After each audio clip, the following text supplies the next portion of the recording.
Okay, so we will go ahead with the last topic of this chapter, that is consumers equilibrium in case of two commodities.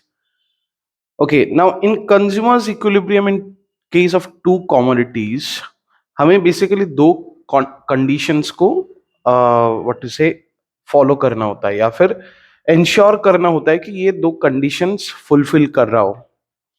Okay, before I take you ahead in understanding the two conditions, let me tell you कि हमने जो पिछला topic किया था वो था consumers equilibrium in case of one commodity.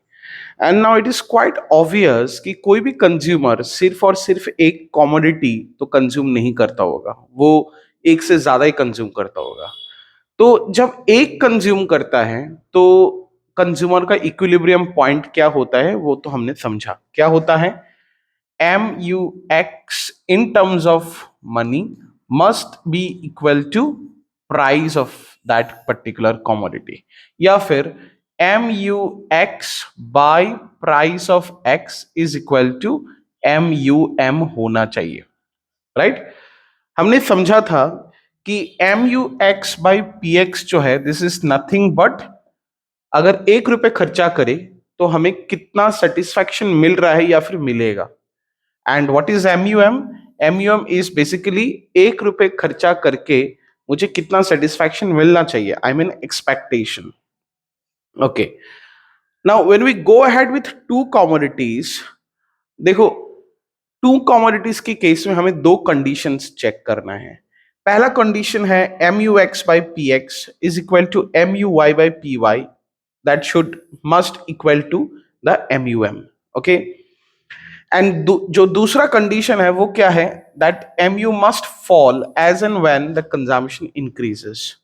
इसका मतलब क्या है? इसको तो मैं समझाऊंगा. इसका मतलब क्या है? इसका मतलब है कि क्योंकि हम दो कमोडिटीज कंज्यूम कर रहे हैं या फिर दो से ज्यादा, अगर हम एक ही कमोडिटी को कंज्यूम करते जाएंगे और उसका अगर मार्जिनल यूटिलिटी फॉल नहीं करेगा तो सिर्फ उसको ही कंज्यूम करेंगे, तो दो जो दूसरा प्रोडक्ट है या फिर जो तीसरा प्रोडक्ट है उसका बात आता ही नहीं है. राइट?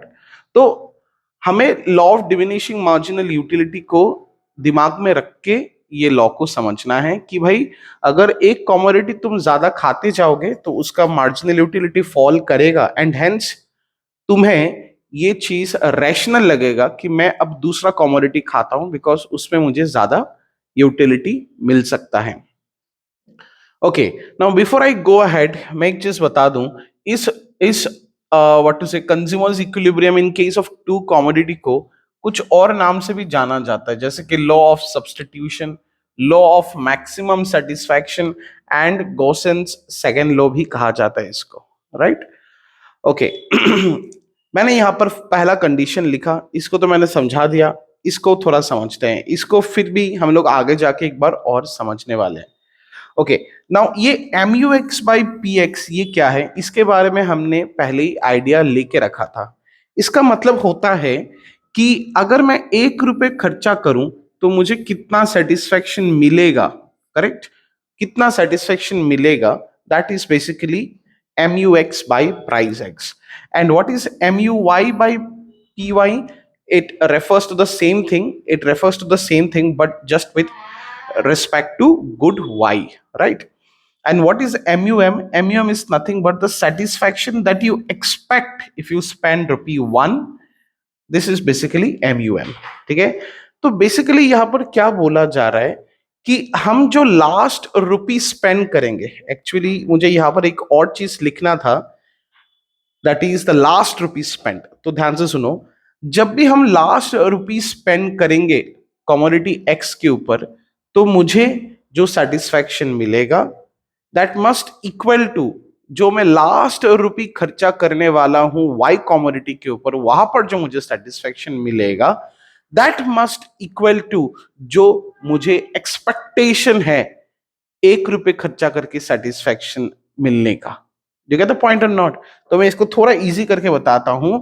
अगर मैं कमोडिटी एक्स खाता हूं तो उसमें जो मैं लास्ट रुपी खर्चा करने वाला हूं उसमें से जो मुझे सेटिस्फैक्शन मिलेगा 1 रुपए के बेसिस में, दैट मस्ट इक्वल टू जो मुझे y से सेटिस्फैक्शन मिलेगा लास्ट रुपी स्पेंड करके 1 रुपए के बेसिस में, दैट मस्ट इक्वल टू जो मेरा आशा है इन दोनों कमोडिटी से. So what basically this law is trying to tell us that MUM will be, MUM is what? MUM is the expectation जो मेरा है अगर मैं 1 रुपए खर्चा करूं. तो यहां पर जो तुम्हारा एक्सपेक्टेशन है that is equal in case of this and in case of this also. मतलब इन शॉर्ट, तुम जो एक्स से एक्सपेक्ट करते हो 1 रुपए खर्चा करके आशा मिलने का, और जो तुम वाई से एक्सपेक्ट करते हो 1 रुपए खर्चा करके आशा मिलने का, that must be the same. तो that is what the assumption has been taken in this case, right? तो आगे जाएंगे तो इसको और समझेंगे. ठीक है, तो इस कंडीशन को हम आगे ऐसे भी एक्सप्रेस कर सकते हैं. Since MUM is constant, MUM जो है वो कांस्टेंट है, तो इसको हम ऐसे भी लिख सकते हैं ना, MUX by PX is equal to MUY by PY. I hope you understand when I say constant. Constant means MUM MUY और by PY के लिए जो होगा MUM MUX by PX के लिए भी होगा. करेक्ट? मतलब जो कमोडिटी X का MUM है एंड जो कमोडिटी Y का MUM है, they are both the same, right? So MUM is constant. तो इसको मैं थोड़ा साइडवाइज कर देता हूं, तो मैं इसको ऐसे भी लिख सकता हूं कि MUX by PX must equal to MUY by PY. बिल्कुल. तो अगर ऐसे लिख सकता हूं इसको, फर्दर इसको हम सिंप्लीफाई करके इसको ऐसे भी एक्सप्रेस कर सकते हैं. PX by PY is equal to MUX by MUY. इसका मतलब ratio of prices of both the commodities must equal to utility of both the commodities. Correct? Okay, चलो आगे बढ़ते हैं. अब इसको हम थोड़ा शेड्यूल से समझते हैं, एक टेबल से समझते हैं. So here I've taken one table of a particular consumer who has got rupees 88 in his hand. ठीक है, उसके पास 88 रुपीज है, और कमोडिटी X का जो एक यूनिट का कीमत है वो है 8 रुपए, एंड कमोडिटी Y का जो एक यूनिट का कीमत है वो भी है 8 रुपए. Okay, most of the time जब हम consumers equilibrium in case of to commodities करेंगे या फिर इसके ऊपर क्वेश्चंस करेंगे, हमें यही देखने को मिलेगा कि commodity X and commodity Y का जो प्राइस होगा वो इक्वली होगा, for simplicity sake. But obviously in real world तो ऐसा हो नहीं सकता. तो अगर हम इलास्ट्रेशंस ऐसा करें कि जहां पर प्राइसेस अलग हो, तो क्या होगा वो भी मैं दिखाऊंगा. बट मतलब वो भी हो सकता है, ऐसा नहीं कि हो नहीं सकता, राइट? बट फॉर सिंप्लिसिटी सेक हम क्या करते हैं, प्राइसेस को सेम ही रखते हैं. ओके, तो यहां पर देखो, मैं यूनिट्स लिया हूं इस कॉलम में, और इस कॉलम में जो है वो X का यूटिलिटी है और Y का यूटिलिटी है. करेक्ट?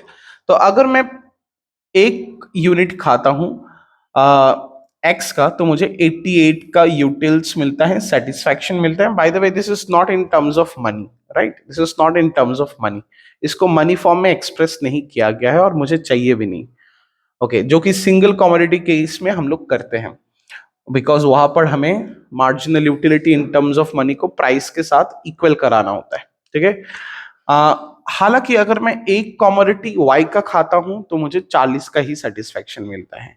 तो कोई भी रैशनल कंज्यूमर क्या करेगा, जब देख रहा है वो कि प्राइसेस तो सेम ही है, चाहे वो X खाए या फिर Y खाए, प्राइसेस तो सेम ही है, तो उसको सेटिस्फैक्शन कहाँ ज्यादा मिल रहा है? उसको सेटिस्फैक्शन ज्यादा मिल रहा है X के केस में. तो पहला यूनिट वो ये खाएगा, ओके, X का खाएगा. दूसरा यूनिट वो किसका खाएगा? दूसरा यूनिट भी वो X का ही खाएगा. एज यू कैन सी 72 का सेटिस्फैक्शन मिल रहा है. अगर वो Y खाता तो सिर्फ 40 का ही मिलता. तीसरा यूनिट भी खाएगा, चौथा यूनिट भी खाएगा, पांचवा यूनिट भी खाएगा, छठा यूनिट भी खाएगा, सातवां यूनिट भी खाएगा, राइट? ओके, नहीं, ओके, मैं यहां तक आ जाऊं. पांचवा यूनिट तक खाएगा. अब आते हैं हम लोग छठा unit. Okay, by the time he consumes fifth unit of X, वो कितना खर्चा कर चुका है? ईच यूनिट, चाहे तुम X का खाओ या फिर Y का खाओ, 8 रुपए खर्चा करना पड़ता है. तो 40 रुपए तुमने खर्चा ऑलरेडी कर लिया है. तुम्हारे हाथ में बचा हुआ है अब कितना, 48 रुपीज। ओके, अब आता है नेक्स्ट सवाल कि सर मेरे हाथ में 48 है, तो मैं नेक्स्ट कौन सा खाऊं? क्या मैं एक्स का छठा यूनिट खाऊं या फिर वाई का खाऊं? कोई भी खाओ, फर्क नहीं पड़ता। चलो मैं मान लेता हूं मैं एक्स का खाता हूं छठा यूनिट, ठीक है। नेक्स्ट कौन सा खाऊं मैं? वाई से मुझे बेनिफिट मिलता है 40 का, और अगर मैं ये खाऊं तो 32 का। ऑब्वियसली अब वाई का तुम पहला यूनिट खाओगे, ठीक है। वाई का तुम अब पहला यूनिट खाओगे, तो तुमने कितना यूनिट्स खा लिया? 6 खा लिया एक्स का, और सातवां खा लिया तुमने वाई का। तो 56, 7 यूनिट मल्टीप्लाइड बाई 8 रुपीज, 56 तुमने खर्चा कर लिया है। तो अभी हाथ में बचा कितना है? 88 माइनस 56 करोगे तो यहाँ पर 8 माइनस 6 2, 8 माइनस 5, 32 रुपीज बचा हुआ है। चलो देखते हैं नेक्स्ट कौन सा खाते हैं। 32 मिलेगा और इधर से 36 मिलेगा। अगर मैं y का सेकंड यूनिट खाता हूं तो मैं y का दूसरा यूनिट खा लूंगा, ठीक है। अब मेरे पास कितना बचा हुआ रहेगा? मेरे पास 24 रुपए ही बचा हुआ रहेगा, ठीक है सर। अब मैं कौन सा खाऊं? मैं ये खाऊं या फिर ये खाऊं? अब मैं ये खाऊंगा, ठीक है। तो मैंने इसका सातवां यूनिट खा लिया, एक्स का सातवां यूनिट खा लिया। अब मेरे हाथ में बचा हुआ कितना रहेगा? इसका मैंने 7 खा लिया, इसका मैंने 9 खा लिया। 9 × 8 72 मैंने खर्चा कर लिया, हाथ में था 88। दैट मीन्स अब सिर्फ 16 रुपीज ही बचा हुआ है मेरे हाथ में। ओके सर, अगर मैं आठवां पीस खाऊं एक्स का तो मुझे 24 का मिलेगा, और अगर मैं ये भी खाऊं थर्ड वाई का, अगर मैं थर्ड खाता हूं तो 24 मिलता है। तो सर कोई भी खा लो, फर्क नहीं पड़ता। चलो मैं आठवां यूनिट ये खा लेता हूं, मेरे पास अब लास्ट 8 रुपीज बचा हुआ है। तो मैं नेक्स्ट कौन सा खाऊंगा? मैं नेक्स्ट वाई का खाऊंगा, राइट। क्या मैंने पूरा खर्चा कर लिया है? पूरा पैसा जो मेरे पास था, क्या मैंने पूरा खर्चा कर लिया है? हाँ बिल्कुल हाँ। तो ये जो consumers equilibrium in case of to commodities में क्या कहता है? पहला जो कंडीशन था, जो लास्ट रुपी में स्पेंड करूंगा कमोडिटी एक्स में, कमोडिटी एक्स में जो मैंने लास्ट रुपी स्पेंड किया, वहां से जो मुझे यूटिलिटी मिलेगा दैट मस्ट इक्वल टू जो मैं लास्ट रुपी स्पेंड करूंगा कमोडिटी वाई में, तो सेम यूटिलिटी मुझे मिलना चाहिए, ठीक है। That is what Gaussian basically talks about here. Okay, अगर सर इसको मैं उस कंडीशन में पुट करके देखूं तो क्या ये मैच करता है? What was the condition? The condition was M U X by price of X is equal to M U Y by price of Y must equal to M U M. Okay, okay, by the way, what is MUM? MUM is in this question, let us take MUM as rupees 3। Okay, MUM is rupees 3, या फिर rupees 3, या फिर utils भी, utils लिख दो, 3 utils. Okay, what does that mean? What does MUM mean? MUM means 1 रुपए खर्चा करके मुझे मिनिमम कितने का एक्सपेक्टेशन है कि इतना तो आशा मिलना ही चाहिए, इतना तो सॉरी इतना तो यूटिलिटी मिलना ही चाहिए मुझे। चलो देखते हैं। MUX by PX on last rupee spend. Okay, x में मैंने लास्ट रुपी स्पेंड जब किया वो यहां पर किया, तो उसका MUX कितना था? 24, और प्राइस क्या था? 8। यहां पर वाई के केस में जो लास्ट रुपी स्पेंड किया था तब मुझे यूटिलिटी कितना मिला था? 24 डिवाइडेड बाई प्राइस तो कांस्टेंट है 8 रुपए, एंड MUM कितना है? MUM है 3। Okay, that is constant. तो 3 तो कंडीशन में मैंने पुट करके देखा and that is satisfying. Okay, that is what to say fulfilling the condition that we have. So अगर इसे समझना है थोड़ा बहुत logically, basically what does that mean? It means जब मैं एक्स में लास्ट रुपी स्पेंड करता हूं तो मुझे कितने का बेनिफिट मिल रहा है? मुझे 3 रुपए का बेनिफिट मिल रहा है। अगर मैं ये देखो, ये जो सारा वैल्यूज है ना यहाँ पर, they are all in terms of rupee 1। ये चीज समझने का कोशिश करना। अगर मैं 1 रुपए खर्चा करता हूं on commodity x and I consume the last unit of it, तो मुझे कितना बेनिफिट मिलता है? 3। सर आप तो आपने तो बोला 24 का, तो 24 तो था भाई जब तुमने 8 खर्चा किया। यहाँ पर जो है ना, यहाँ पर जो है कंडीशंस में जब पुट करते हो, चाहे टू कमोडिटीज या फिर सिंगल कमोडिटी, वो हमेशा 1 रुपए के आधार पे बातचीत कर रहा होता है, ठीक है। 1 रुपए अगर मैं खर्चा करूं कमोडिटी एक्स के ऊपर और वो मेरा लास्ट यूनिट हो, वो मेरा लास्ट यूनिट हो, तो मुझे कितना सेटिस्फैक्शन मिल रहा है? मुझे 3 रुपए का सेटिस्फैक्शन मिल रहा है। अगर मैं 1 रुपए खर्चा करूं वाई के ऊपर और वो मेरा लास्ट यूनिट हो, तो मुझे कितने का सेटिस्फैक्शन मिल रहा है? 3 का सेटिस्फैक्शन मिल रहा है। और इन दोनों ही कॉमोडिटी से मेरा यूनिफॉर्म आशा कितना था, एक्सपेक्टेशन कितना था? 3 ही था। तो this is basically the condition. Okay, this must get equal. Okay okay, दूसरा जो कंडीशन था वो क्या था, एक बार मैं समझाता हूं। It says MU must fall as consumption increases.